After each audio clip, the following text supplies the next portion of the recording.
കണ്ടപ്പോൾ മനസ്സിലാക്കാൻ കഴിയും. അടുത്ത പൊതു തെരഞ്ഞെടുപ്പിന് മുൻപായി നടക്കുന്ന ഒരുപക്ഷെ ഒടുവിലത്തെ ഒരു ഉപതെരഞ്ഞെടുപ്പായിരിക്കും ഇത്. തീർച്ചയായും ആ ഒരു രാഷ്ട്രീയ പ്രാധാന്യം മാധ്യമങ്ങളും മറ്റുള്ളവരും ഈ കാര്യത്തിൽ ചൂണ്ടിക്കാണിക്കുന്നുണ്ട്. അത് ശരിയുമാണ്. ഈ തെരഞ്ഞെടുപ്പിൽ പ്രധാനമായും കേരളത്തിലെ ഗവൺമെൻറ് നേതൃത്വം കൊടുക്കുന്ന വികസന പ്രവർത്തനങ്ങളും ജനക്ഷേമ പദ്ധതികളും ജനങ്ങളുടെ വിലയിരുത്തലിനും ചർച്ചയ്ക്കും വിധേയമാവും എന്നാണ് ഞങ്ങളും പ്രതീക്ഷിക്കുന്നത്. കേരളത്തിലെ ഗവൺമെൻറ്റിൻ്റെ തുടർച്ചയ്ക്കുള്ള ഒരു തുടക്കമായി നിലമ്പൂരിലെ തെരഞ്ഞെടുപ്പ് മാറും എന്ന ഉറച്ച പ്രതീക്ഷയാണ് ഞങ്ങൾക്കുള്ളത്.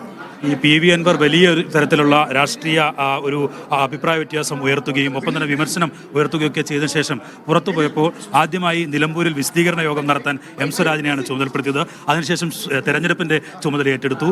ഇപ്പോൾ അവിടെ സ്ഥാനാർത്ഥി കൂടിയാവുകയാണ്. എല്ലാവരും ഉണ്ടായിരുന്നു അന്ന്. ആ കൂട്ടത്തിൽ ഞാനും ഉണ്ടായിരുന്നു. അങ്ങനെയാണ്. ഇതങ്ങനെ വ്യക്തിപരമായ ഒരു തലത്തിൽ നിന്ന് മാത്രം കാണേണ്ട ഒരു കാര്യമല്ല. ഇതിന് വിശാലമായ രാഷ്ട്രീയ പശ്ചാത്തലമാണ് ഉള്ളത്. കേരളത്തിൻ്റെ നാളെയെ കരുതി, നാടിൻ്റെ വികസനത്തെ കരുതി, ജനങ്ങളുടെ ക്ഷേമത്തെ കരുതി LDFനെ വിജയിപ്പിക്കുക എന്നത് ഈ കാലഘട്ടത്തിൻ്റെ ഒരു ആവശ്യമാണ്. നിലമ്പൂരിലെ ജനങ്ങൾ അത് ഉൾക്കൊള്ളും എന്ന് തന്നെയാണ് ഞങ്ങളുടെ പ്രതീക്ഷ. ഈ എം സ്വരാജിനെ കുറിച്ച് പ്രതിപക്ഷം കൂടി പറഞ്ഞത് എം സ്വരാജിന് എന്താ മത്സരിക്കാൻ വരാൻ ഭയമാണോ, OLXൽ സ്ഥാനാർത്ഥിക്കായി തരികയാണ് എന്നൊക്കെയുള്ള വിമർശനം ഉന്നയിച്ചിരുന്നു. ഇപ്പോഴെങ്ങനെയാണ്? അത്തരം പരിഹാസങ്ങൾക്കൊന്നും മറുപടിയില്ല. പക്ഷെ അവരുടെ കൂടി അംഗീകാരമുള്ള ഒരു സ്ഥാനാർത്ഥിയാണ് ഞാൻ എന്ന് തിരിച്ചറിയുന്നതിൽ എനിക്ക് സന്തോഷമുണ്ട്. അത്രമാത്രം. ഓക്കെ. എന്തായാലും എം സ്വരാജാണ് നമുക്കൊപ്പം ചേർന്നത്. ശക്തമായ ഒരു പോരാട്ടത്തിന് വഴിവെച്ചുകൊണ്ടാണ് എം സ്വരാജിനെ CPIM ഇപ്പോൾ സ്ഥാനാർത്ഥിയായി പ്രഖ്യാപിച്ചിരിക്കുന്നത്.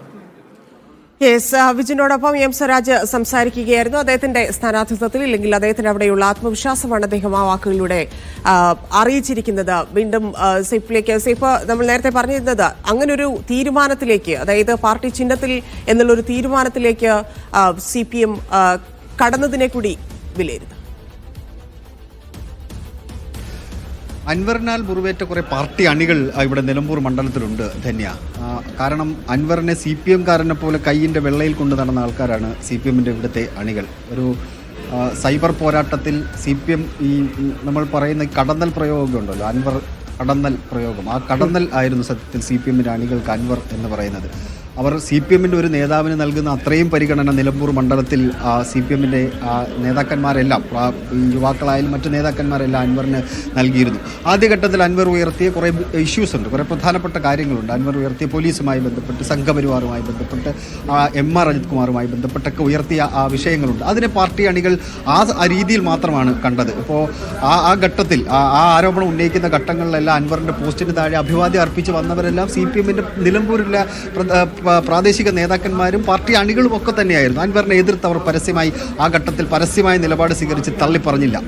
രണ്ടാം ഘട്ടം, അതായത് ആരോപണത്തിൻ്റെ രണ്ടാം ഘട്ടത്തിലേക്ക് എത്തുമ്പോഴും അൻവർ പറഞ്ഞ കാര്യങ്ങൾ നടക്കുന്നില്ല. അതിലുള്ള വിഷമം കാരണമായിരിക്കും അൻവർ ഒരുപക്ഷെ ഇങ്ങനെ പറയുന്നത് എന്ന ചിന്ത പാർട്ടിയുടെ അണികൾക്ക് ഉണ്ടായി. അവിടെ നിന്ന് അൻവർ വഴിതിരിഞ്ഞു പോയി എന്നുള്ളതാണ് ഈ അൻവറിൻ്റെ ഈ പുറത്തേക്കുള്ള പോക്കിന് കാരണമായത്.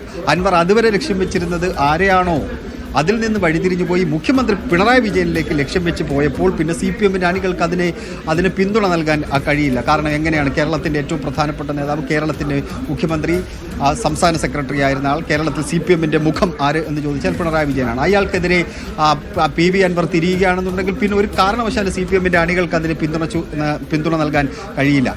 അങ്ങനെ CPM കൊണ്ട് നടന്ന്, CPM കയ്യിൽ കൊണ്ട് നടന്ന, CPM കയ്യിൻ്റെ വെള്ളയിൽ അണികൾ കൊണ്ട് നടന്നയാൾ രാജിവെച്ച് പുറത്ത് വന്ന് പിണറായിക്കെതിരെ പറയുന്നു. അതിനുശേഷം UDF-മായി ചേർന്ന് പ്രവർത്തിക്കാനുള്ള തീരുമാനമെടുക്കുന്നു. അവിടെ CPM-ൻ്റെ അണികൾ അൻവറിനെ തള്ളിക്കളഞ്ഞിട്ടുണ്ട്. അതിനകത്ത് സംശയമില്ല.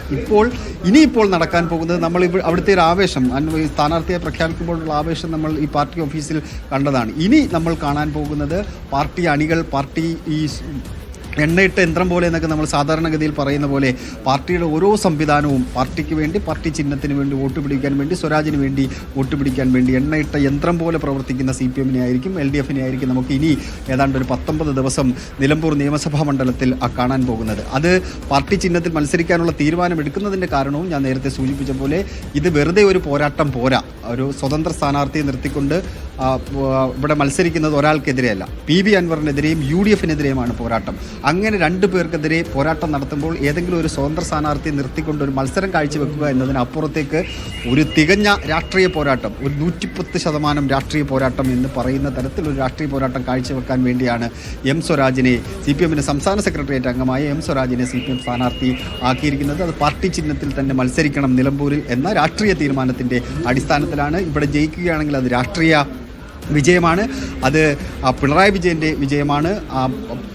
ഇവിടെ ഏതെങ്കിലും തരത്തിൽ അവിടെ വലിയ മുന്നേറ്റം ഉണ്ടാക്കിയെടുക്കാൻ കഴിയുകയാണെന്നുണ്ടെങ്കിൽ PV അൻവർ എന്ന രാഷ്ട്രീയക്കാരൻ്റെ ഉയർത്തിയ വാദങ്ങളെല്ലാം ഇല്ലാതാകും. അതിനൊപ്പം തന്നെ മൂന്നാം തുടർ ഭരണം എന്ന മുദ്രാവാക്യം കുറച്ചുകൂടി ഉച്ചത്തിൽ ഇടതുമുന്നണിക്ക് പറയാൻ കഴിയുന്ന തരത്തിൽ കൊണ്ടുപോകാൻ നിലമ്പൂരിലെ വിജയം അത് പ്രധാനമാണ് എന്ന് കണക്കാക്കിക്കൊണ്ടാണ് CPM-ൽ ഇപ്പോൾ നിലമ്പൂരിൽ നൽകാൻ കഴിയുന്ന ഏറ്റവും മികച്ച സ്ഥാനാർത്ഥിയായി എം സ്വരാജിനെ CPM നേതൃത്വം നൽകിയിരിക്കുന്നത്.